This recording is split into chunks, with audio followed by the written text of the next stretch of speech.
Hi everyone, this is Reshma with the Inspiring Depot. School teacher 707/2023 ജൂണിലെ interview calendar പുറത്തിറങ്ങിയത് നിങ്ങൾ കണ്ടിട്ടുണ്ടാവും അല്ലേ? അപ്പോൾ ഞാൻ നിങ്ങളോട് ഷെയർ ചെയ്യുന്നത് ഇതിനു മുന്നേ ഉള്ള ഇന്റർവ്യൂ എങ്ങനെയായിരുന്നു, എൻ്റെ പ്രിപ്പറേഷൻ എങ്ങനെയായിരുന്നു, അതുപോലെ ഞാൻ നിങ്ങളെപ്പോലെ ഇന്റർവ്യൂ പ്രിപ്പയർ ചെയ്യുന്നുണ്ട് അടുത്ത UPSCക്ക് വേണ്ടി. അപ്പോൾ അതുമായിട്ട് ബന്ധപ്പെട്ട കുറച്ച് കാര്യങ്ങൾ ഷെയർ ചെയ്യാൻ വേണ്ടിയിട്ടാണ് ഞാൻ ഇന്നിവിടെ വന്നിരിക്കുന്നത്. അപ്പോൾ നിങ്ങൾക്ക് ആദ്യം കുറേ പേർക്ക് ഉള്ള സംശയമാണ് ഈ പറഞ്ഞിരിക്കുന്ന ഇന്റർവ്യൂ മെമ്മോ ബയോഡാറ്റ എങ്ങനെയാണ് വരുന്നത്, എപ്പോൾ വരും എന്നൊക്കെയുള്ള കുറച്ച് കാര്യങ്ങൾ. ഇപ്പോൾ ഏകദേശം ഒരു 1-2 ആഴ്ച മുന്നേ, നമ്മുടെ ഇന്റർവ്യൂവിൻ്റെ ഡേറ്റിൻ്റെ 1-2 ആഴ്ച മുന്നെയാണ് നമുക്ക് ഇന്റർവ്യൂ മെമ്മോ പ്രൊഫൈൽ വരുന്നത്. അതും അനൗൺസ്മെന്റ് ആയിട്ടാണ് ഇന്റർവ്യൂ മെമ്മോ വരുന്നത്. ആ ഇന്റർവ്യൂ മെമ്മോയുടെ പ്രിന്റ് ഔട്ട് ആണ് ഞാൻ നിങ്ങളെ ജസ്റ്റ് കാണിക്കുന്നത്. അതായത് 2019 ഇന്റർവ്യൂ മെമ്മോ കേട്ടോ. അപ്പൊ ഇതില് നിങ്ങൾക്കിത് മനസ്സിലാവണമെന്നില്ല, ഏകദേശം ഇതാ ഒരുപാട് പേജ് ഉണ്ട്. ഏകദേശം 8 പേജോളം വരുന്നതാണ് ഈ ഇന്റർവ്യൂ മെമ്മോ. ആ 8 പേജിൽ ഈ ഒരു 5 പേജാണ് ഇവിടെ ഞാൻ കാണിച്ചിരിക്കുന്നത്. 5 പേജ്. ഓക്കെ, അപ്പോൾ ഈ ഒരു 5 പേജും ഇതിൻ്റെ കൂടെ ബാക്കിയുള്ള പേജ് ഇതിനോട് അറ്റാച്ച് ചെയ്തിട്ടാണ് നമ്മുടെ ബയോഡാറ്റ ഇരിക്കുന്നത്. ഇത് നിങ്ങൾ അനൗൺസ്മെന്റിൽ നിങ്ങളുടെ ഇന്റർവ്യൂ മെമ്മോ വന്ന ഉടനെ നിങ്ങൾ എന്ത് ചെയ്യണം, അത് പ്രിന്റ് എടുക്കണം. ഓക്കെ, പ്രിന്റ് എടുത്തിട്ട് നിങ്ങളെ കയ്യിൽ ഇത് സൂക്ഷിക്കണം. എന്നിട്ട് ഇതിൽ ബയോഡാറ്റ ഫോം ഉണ്ടാവും. അതും ഈ പറഞ്ഞിരിക്കുന്ന ഇന്റർവ്യൂ മെമ്മോയും എന്ത് ചെയ്യണം, സെപ്പറേറ്റ് ആയിട്ട് പിൻ ചെയ്ത് വെക്കണം. അത് കഴിഞ്ഞ് നിങ്ങൾക്ക് ഞാൻ പറഞ്ഞുതരാം എങ്ങനെയാണ് ഈ ബയോഡാറ്റ ഫില്ല് ചെയ്യേണ്ടത് എന്നുള്ളതിൻ്റെ ഒരു ധാരണ. അത് ഞാൻ ചെയ്തത് വെച്ചിട്ടാണ് പറയുന്നത്. അപ്പോൾ ഏകദേശം, അതായത് ബിഗിനേഴ്സിന് വേണ്ടിയിട്ടാണ് ഇത് പറയുന്നത്. ആദ്യമായിട്ട് ഇന്റർവ്യൂ അറ്റൻഡ് ചെയ്യുന്നവർക്ക് ഉണ്ടാവുന്ന ബുദ്ധിമുട്ടുകൾ കുറയ്ക്കാൻ വേണ്ടി എനിക്കറിയുന്ന കാര്യങ്ങളാണ് ഞാൻ ഇതിൽ ഷെയർ ചെയ്യുന്നത്. അപ്പോൾ നിങ്ങൾക്ക് ബയോഡാറ്റയിൽ നിങ്ങളോട് ഒരു സീരിയൽ നമ്പർ ഫില്ല് ചെയ്യാൻ കൊടുത്തിട്ടുണ്ടാവും. ആ സീരിയൽ നമ്പർ നിങ്ങൾക്ക് ഇന്റർവ്യൂ മെമ്മോയുടെ ഫസ്റ്റ് പേജിൽ തന്നെ കൊടുത്തിട്ടുണ്ടാവും. ഒന്നും നോക്കാനില്ല, ഇന്റർവ്യൂ മെമ്മോയുടെ ഫസ്റ്റ് പേജിൽ തന്നെ SL നമ്പർ എന്ന് പറഞ്ഞിട്ട് കൊടുക്കുന്നതാണ് സീരിയൽ നമ്പർ. ഓക്കെ, അത് പിന്നെ ഇതിൽ വെന്യൂ കൊടുത്തിട്ടുണ്ടാവും. വെന്യൂ എന്ന് വെച്ചാൽ ഏത് PSC ഓഫീസിൽ വെച്ചിട്ടാണ് നിങ്ങളുടെ ഇന്റർവ്യൂ ചെയ്യുന്നത്. അതുപോലെ ഡേറ്റ് ആൻഡ് ടൈം കൊടുത്തിട്ടുണ്ടാവും. ഇന്റർവ്യൂവിന് മുന്നേ നമുക്കൊക്കെ ഒരു വെരിഫിക്കേഷൻ, അതായത് ഓൾറെഡി വെരിഫൈഡ് ആണ്, OTV കിട്ടി, 1 ടൈം വെരിഫിക്കേഷൻ കിട്ടി. അപ്പൊ എന്നാലും ജസ്റ്റ് ഒരു വെരിഫിക്കേഷൻ അവിടെ ഉണ്ടാവും. അപ്പൊ നിങ്ങൾ ഇന്റർവ്യൂവിന് പോകുന്ന സമയത്ത് നിങ്ങളുടെ 1 ടൈം വെരിഫിക്കേഷനും കൂടി എന്ത് ചെയ്യണം, പ്രിന്റ് എടുക്കണം. അത് ഇന്റർവ്യൂ മെമ്മോ, ബയോഡാറ്റ, ഈ 3 കാര്യങ്ങൾ എടുത്തിട്ടായിരിക്കണം നിങ്ങൾ ഇന്റർവ്യൂവിന് പോകേണ്ടത്. അതിൻ്റെ കൂടെ നിങ്ങളുടെ ഫുൾ സർട്ടിഫിക്കറ്റും. ജസ്റ്റ് നമുക്കൊരു ഏതെങ്കിലും വശാല ഒരു വെരിഫിക്കേഷൻ്റെ ആവശ്യം വന്നു കഴിഞ്ഞാൽ അതിനുവേണ്ടി നമ്മൾ അന്ന് വെരിഫിക്കേഷന് പോകുമ്പോൾ എന്തൊക്കെ എടുത്തിട്ടുണ്ടോ അതൊക്കെ എടുത്തിട്ട് വേണം നിങ്ങൾ ഇന്റർവ്യൂവിന് പോകാൻ. നമ്മുടെ കോൺഫിഡൻസിന് വേണ്ടിയിട്ടാണ്. മാത്രമല്ല, ഇന്റർവ്യൂവിന് വേണ്ടിയിട്ട് ഈ പാനലിൻ്റെ ഉള്ളിലേക്ക് പോകുന്ന സമയത്ത് ആ പാനലിനെ നമ്മൾ അവരുമായിട്ട് നമ്മൾ ഇന്ററാക്ട് ചെയ്യുമ്പോൾ അതിൻ്റെ തുടക്കത്തിൽ നിങ്ങൾ ഏതെങ്കിലും ഒരു ഫയലൊക്കെ എടുത്തിട്ട് പോകുന്നതായിരിക്കും നല്ലത്. ഈ പറഞ്ഞിരിക്കുന്ന സർട്ടിഫിക്കറ്റ്സിൻ്റെ ഫയൽ അവർക്ക് കാണിക്കുന്നത് നല്ലതാണ്, അവർക്ക് കാണേണ്ടി വരും. ഓക്കെ, അപ്പോൾ അതുകൊണ്ട് പോവുക. അപ്പം നിങ്ങൾ ആ ഫയലിൽ തന്നെ നിങ്ങളുടെ എന്തെല്ലാമാണോ അച്ചീവ്മെന്റ്സ് അതൊക്കെ അതിൽ ഉൾപ്പെടുന്നത് നല്ലതായിരിക്കും. അത് കൃത്യമായിട്ടുള്ള ഓർഡറിലാണ് ഞാൻ കൊണ്ടുപോയത്. ഇപ്പം അല്ലേ, SSLC ഉണ്ടാവും, പിന്നെ +2 ഡിഗ്രി, അതുമായിട്ട് ബന്ധപ്പെട്ട സർട്ടിഫിക്കറ്റ്സ്, പിന്നെ അങ്ങനെ ആ ഒരു ഓർഡറിലാണത് വെക്കേണ്ടത്. ഓക്കെ, ഇനി അപ്പൊ ഇതിൽ തന്നെ ഡേറ്റ് ആൻഡ് ടൈമും എല്ലാം കൊടുത്തിട്ടുണ്ട്. അപ്പൊ നിങ്ങൾ എത്ര മണിക്ക് റിപ്പോർട്ട് ചെയ്യണം എന്നാണ് അവിടെ വെരിഫിക്കേഷൻ ടൈം കൊടുക്കുന്നത്. അപ്പൊ എനിക്ക് 9 മണിക്കായിരുന്നു ഉണ്ടായിരുന്നത് വെരിഫിക്കേഷൻ ടൈം കൊടുത്തത്. പിന്നെ ഇന്റർവ്യൂ 12 മണിക്കുമായിരുന്നു. അപ്പോൾ അത് ഓക്കെ. പിന്നെയുള്ള പേജസ് നിങ്ങളുടെ ക്വാളിഫിക്കേഷനുമായിട്ടൊക്കെ ബന്ധപ്പെട്ട കാര്യങ്ങളാണ് ഇതിൽ പറയുന്നത്. നിങ്ങൾ അപ്ലൈ ചെയ്തത് ഇതിലേതാണെന്നുള്ള രീതിയിലൊക്കെയുള്ള കാര്യങ്ങളാണ്. നിങ്ങൾക്ക് ആവശ്യമില്ല, അത് നിങ്ങൾ വെരിഫിക്കേഷൻ ഓൾറെഡി കഴിഞ്ഞിട്ടാണല്ലോ അതിലേക്ക് പോകുന്നത്. അപ്പോൾ ഇതിലെ കുറേ പേജസ് ജസ്റ്റ് നമുക്ക് അതിന് വേണ്ടിയിട്ടുള്ളതാണ്.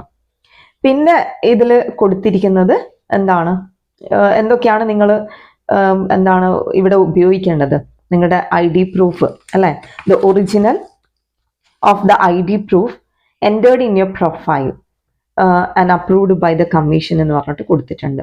അതായത് എന്തൊക്കെ വേണം എന്നുള്ള രീതിയിലൊക്കെയാണ് കൊടുത്തിരിക്കുന്നത്. അതൊന്നും നമുക്ക് നമ്മൾ വെരിഫിക്കേഷൻ സമയത്ത് ശ്രദ്ധിക്കേണ്ട കാര്യങ്ങളൊക്കെയാണ് ഇതിലുള്ളത്. അപ്പം നിങ്ങൾ എന്തായാലും നിങ്ങൾ വെരിഫിക്കേഷന് പോകുമ്പോൾ എന്തൊക്കെ എടുത്തിട്ട് പോയിട്ടുണ്ടോ, പ്ലസ് അതിൻ്റെ കൂടെ ഇന്റർവ്യൂ മെമ്മോ, ബയോഡാറ്റ, ഇത്രയും കാര്യങ്ങൾ കൊണ്ടുപോകുന്നത് നല്ലതായിരിക്കും.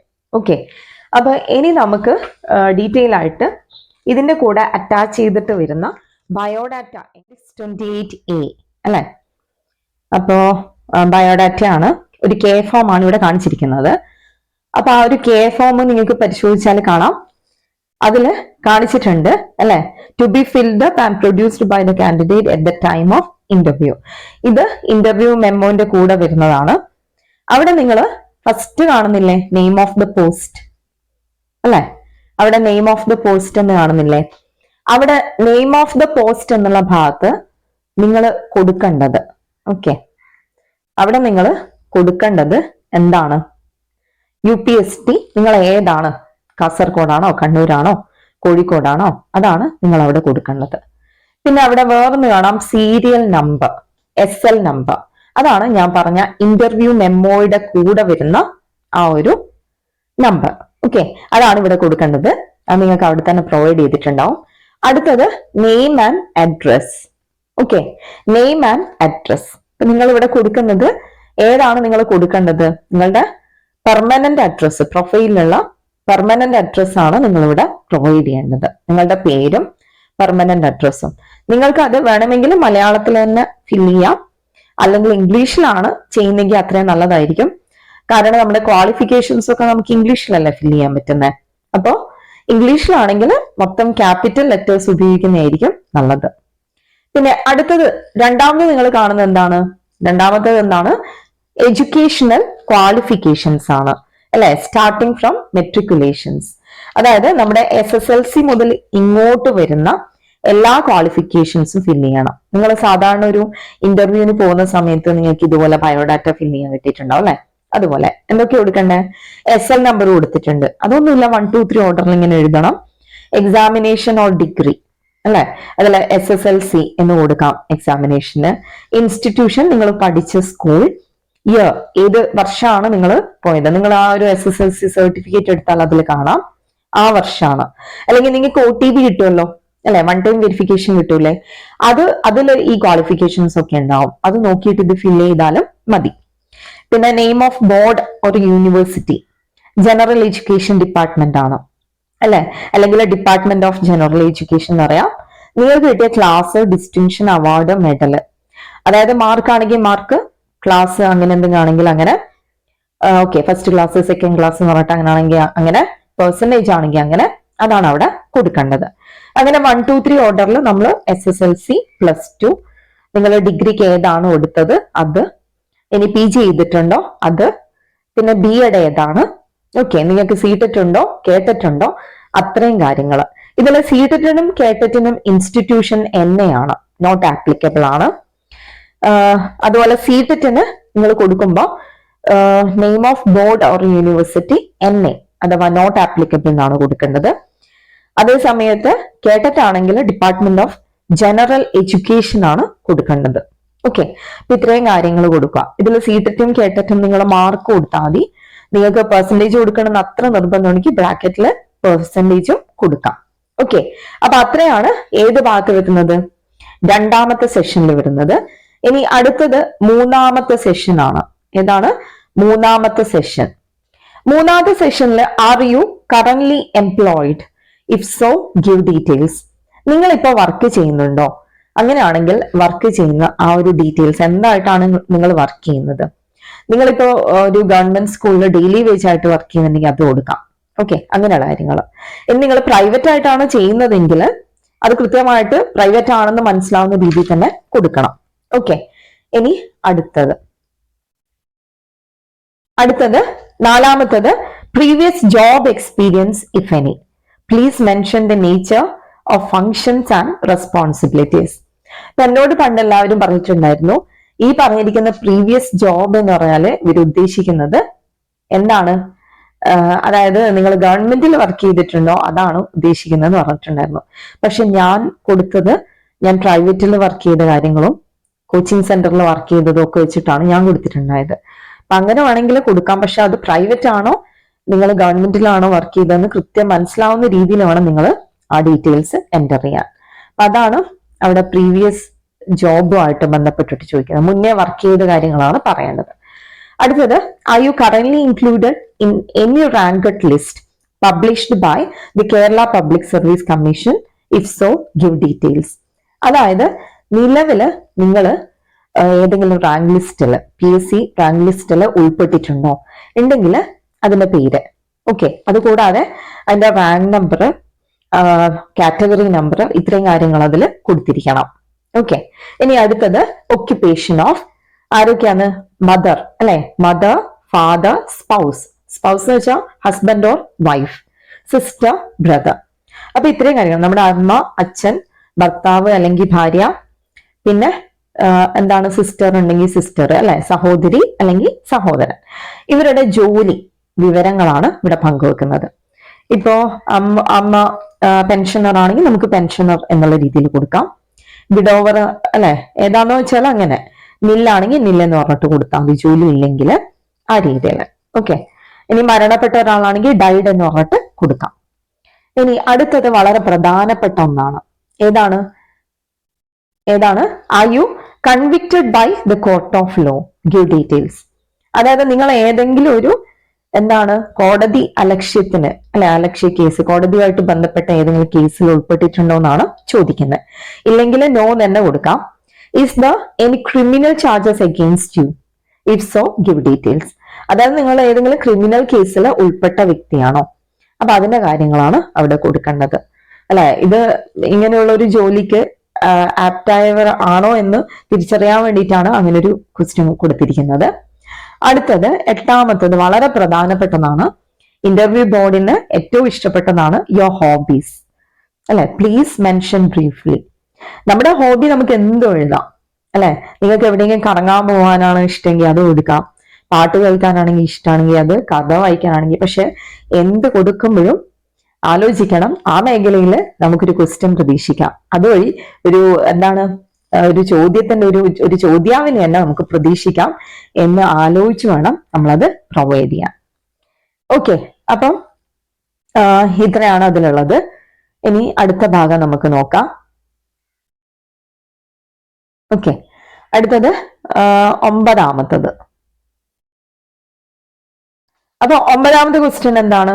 Your interest, participation, achievements in sports അല്ലെ.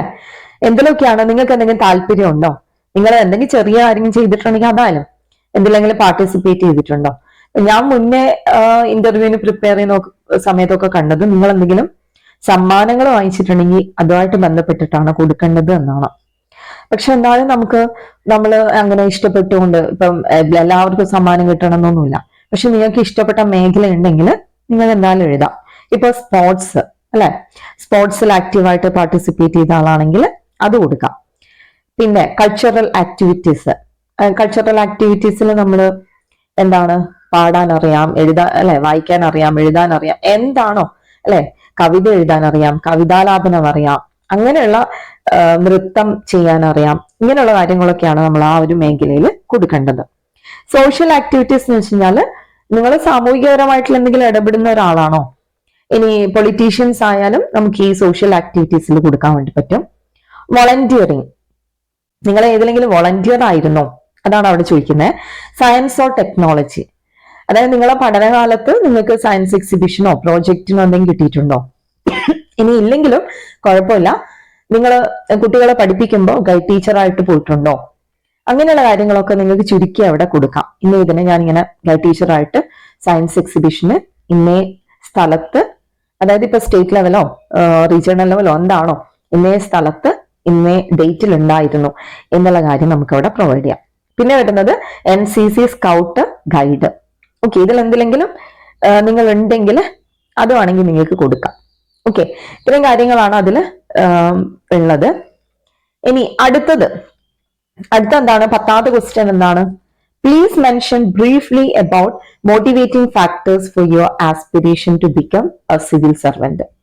ഒരു എന്താണ് ഗവൺമെന്റ് ടീച്ചർ ആവാന്ന് വെച്ചാൽ ഇറ്റ്സ് എന്താണ് ഒരു സിവിൽ സർവന്റ് ആണ് അല്ലെ, അതായത് ഒരു സാമൂഹ്യ സേവകനാണ്. അപ്പൊ എന്തുകൊണ്ടാണ് നിങ്ങൾ ആ ഒരു സാമൂഹ്യ സേവനത്തിലേക്ക് എത്തിച്ച ഘടകങ്ങൾ എന്തൊക്കെയാണെന്നാണ് ചോദിക്കുന്നത്.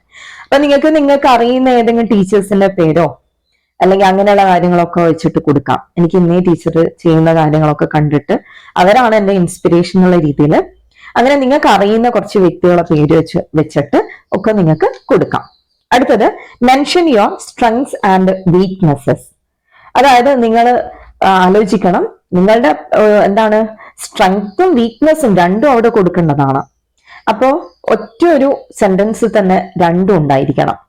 ആ രീതിയിൽ വളരെ ശ്രദ്ധിച്ച് കൈകാര്യം ചെയ്യേണ്ട മേഖലയാണ് അത്. അടുത്തത് യുവർ അംബിഷൻ. നിങ്ങൾക്ക് എന്താവാൻ ആഗ്രഹം? ഇപ്പൊ നിങ്ങൾക്ക് എന്താവാൻ ആഗ്രഹം? ഒരു ടീച്ചറാണ് അല്ലെ. അതും ഏത് ടീച്ചർ ആവാനാ ഇഷ്ടം? നിങ്ങൾക്കൊരു പൊതുവിദ്യാഭ്യാസ വകുപ്പ് ടീച്ചർ ആവാനാണ്, പൊതുവിദ്യാഭ്യാസ അല്ലെ പബ്ലിക് എഡ്യൂക്കേഷൻ സിസ്റ്റത്തിലെ ടീച്ചർ ആവാനാണ് ഇഷ്ടം അല്ലെ. പിന്നെ എന്തിനാണ് നിങ്ങൾ അതിലാവുന്നത്? അതും ആ ഒരു കാര്യങ്ങൾ നമുക്ക് അങ്ങനെയുള്ള കുട്ടികൾ അല്ലെ, പിന്നെ എന്താണ് കുറച്ച് സ്ട്രഗിളിംഗ് ആയിട്ടുള്ള കുട്ടികൾ അതിലുണ്ടാവും, ഭിന്നശേഷി കുട്ടികൾ ഉണ്ടാവാം, സാമ്പത്തികമായിട്ട് വെല്ലുവിളി നേരിടുന്ന കുട്ടികൾ ഉണ്ടാവാം, പഠന വൈകല്യങ്ങളുള്ള കുട്ടികൾ ഉണ്ടാവാം അല്ലെ. അപ്പൊ അങ്ങനെയുള്ള കുട്ടികളൊക്കെ സഹായിക്കാൻ എന്നുള്ള രീതിയിൽ നമുക്ക് വേണമെങ്കിൽ അത് കൊടുക്കാം അല്ലെ. അതുകൊണ്ട് എനിക്ക് പൊതുവിദ്യാഭ്യാസ പിന്നെ വകുപ്പിൽ ഒരു അധ്യാപികയാവാനാണ് അല്ലെങ്കിൽ അധ്യാപകനാവാനാണ് ഇഷ്ടം എന്ന് പറഞ്ഞിട്ട് പിന്നെ കൊടുക്കേണ്ടത് ഡേറ്റ്. നിങ്ങൾക്ക് ഇന്റർവ്യൂ ഡേറ്റ് കൊടുത്താലും മതി. സിഗ്നേച്ചർ ഓഫ് ദ കാൻഡിഡേറ്റ് ഒപ്പിടുമ്പോൾ ശ്രദ്ധിക്കണം, നിങ്ങളുടെ പ്രൊഫൈലുള്ള ഒപ്പ് വേണം നിങ്ങൾ ഇടാം. അപ്പോൾ ഇത്രയും കാര്യങ്ങളാണ് എന്താണ് എൻ്റെ ബയോഡാറ്റ ഫില്ല് ചെയ്ത് ബേസ് ചെയ്തിട്ട് ഞാൻ പറഞ്ഞിരിക്കുന്നത് കേട്ടോ. അപ്പോൾ കെ ഫോം ഒക്കെ വന്നിട്ടുണ്ട്, നിങ്ങൾ ശ്രദ്ധിക്കുക. അതൊക്കെ ഒന്ന് എന്ത് ചെയ്യുക, നിങ്ങളൊരു നോട്ട്ബുക്ക് വാങ്ങിക്കുക. ഓക്കെ, ഏതെങ്കിലും ഒരു നോട്ട്ബുക്ക് വാങ്ങിക്കുക, ചെറുതായാലും കുഴപ്പമില്ല. ഇതിൽ ഫസ്റ്റ് തന്നെ നിങ്ങൾ എന്ത് ചെയ്യുക, ഫസ്റ്റ് പേജിൽ തന്നെ നിങ്ങൾ അവിടെ നിങ്ങളുടെ ബയോഡാറ്റ അങ്ങ് എഴുതി വെക്കുക. ഓക്കെ, കെ ഫോം വന്നല്ലോ, അപ്പോൾ ആ വന്ന ബയോഡാറ്റ എന്ത് ചെയ്യാം, അതൊന്ന് എഴുതി വെക്കുക. ഞാൻ ഇതിൽ അറ്റാച്ച് ചെയ്യാം, കെ ഫോമിന്റെ ഇവിടെ അറ്റാച്ച് ചെയ്ത് വെക്കാം. അപ്പൊ നിങ്ങളൊന്ന് നോക്കിയാൽ മതി അത്. അപ്പൊ ഇതുപോലെ ഫുള്ളായിട്ട് ബയോഡാറ്റ എഴുതുക, ക്വസ്റ്റ്യൻസ് എഴുതി വെക്കുക, ഉത്തരം എഴുതാൻ സ്ഥലം ഇടുക. എന്നിട്ട് പിന്നെ അടുത്ത ദിവസം എന്താണ് എല്ലാ ദിവസവും ഒരു അരമണിക്കൂർ ഇന്റർവ്യൂ പ്രിപ്പറേഷന് വേണ്ടിയിട്ട് ഉപയോഗിക്കുക. അടുത്ത ദിവസം ഒരു അരമണിക്കൂർ കണ്ടെത്തി എന്ത് ചെയ്യുക, നിങ്ങൾ ആലോചിച്ച് അതിന്റെ ഉത്തരങ്ങളെല്ലാം നിങ്ങളെ സർട്ടിഫിക്കറ്റ്സ് ഒക്കെ വെച്ച് പിന്നെ കുറച്ച് നിങ്ങൾ ആലോചിക്കണം അല്ലെ. ഹോബി ഒക്കെ എഴുതണമെങ്കിൽ ആലോചിക്കണ്ടേ, നന്നായിട്ട് ആലോചിച്ചിട്ട് മാത്രം എഴുതി വെക്കുക. അങ്ങനെയാണെങ്കിൽ വലിയ ബുദ്ധിമുട്ടുണ്ടാവില്ല. ഓക്കെ, കാര്യങ്ങൾ എല്ലാവർക്കും ക്ലിയർ ആയി എന്ന് വിചാരിക്കുന്നു. നിങ്ങൾ ചെയ്യേണ്ടത്, ഞാനിവിടെ ഒരു ബയോഡാറ്റ ഫോം അറ്റാച്ച് ചെയ്യുന്നുണ്ട്, അപ്പൊ അത് നോക്കുക, എന്നിട്ട് അത് ഉപയോഗിച്ചിട്ട് ജസ്റ്റ് ഒന്ന് ഫില്ല് ചെയ്യുക കേട്ടോ. ഓക്കെ, ഒരു കോമൺ ഫോമാണ് അത്. അപ്പോൾ അതൊന്ന് വെച്ചിട്ട് നിങ്ങളുടെ ബയോഡാറ്റ നിങ്ങളൊരു ബുക്ക് വാങ്ങിച്ച്, ഏതെങ്കിലും ഒരു നോട്ട്ബുക്ക് വാങ്ങിച്ചിട്ട് അതിൻ്റെ ഫസ്റ്റ് പേജിൽ ബയോഡാറ്റ എന്ന് എഴുതിയിട്ട് അതിൽ കൊടുത്തിരിക്കുന്ന കാര്യങ്ങളൊക്കെ എഴുതി വെച്ച് ഉത്തരം എഴുതാനുള്ള സ്ഥലം വിട്ട്, ഓക്കെ, അങ്ങനെ ആദ്യത്തെ ദിവസം അങ്ങനെ ചെയ്യാം. രണ്ടാമത്തെ ദിവസം വളരെ ആലോചിച്ച് എന്ത് ചെയ്യുക, അതിൻ്റെ ഉത്തരങ്ങൾ ഓരോന്നായിട്ട് എഴുതുക. നിങ്ങൾ ആലോചിക്കണം, നിങ്ങൾ എഴുതുന്ന ഓരോ ഉത്തരവും നിങ്ങളോട് ചോദിക്കുന്ന ഓരോ ചോദ്യങ്ങളാവാം, മറ്റ് ചോദ്യങ്ങൾക്കുള്ള ട്രിഗർ ആവാം. അതുകൊണ്ട് വളരെ ശ്രദ്ധിച്ചു വേണം എഴുതാൻ. അപ്പോൾ എൻ്റെ ഇൻ്റർവ്യൂ അനുഭവങ്ങളും എൻ്റെ സുഹൃത്തുക്കളുടെ ഇൻ്റർവ്യൂ അനുഭവങ്ങളുമായിട്ട് ഞാൻ ഇനി എന്താണ് നിങ്ങളുടെ കൂടെയുണ്ട്. അപ്പോൾ നമുക്ക് ഒരുമിച്ചിട്ട് ഇൻ്റർവ്യൂവിന് പ്രിപ്പയർ ചെയ്യാം.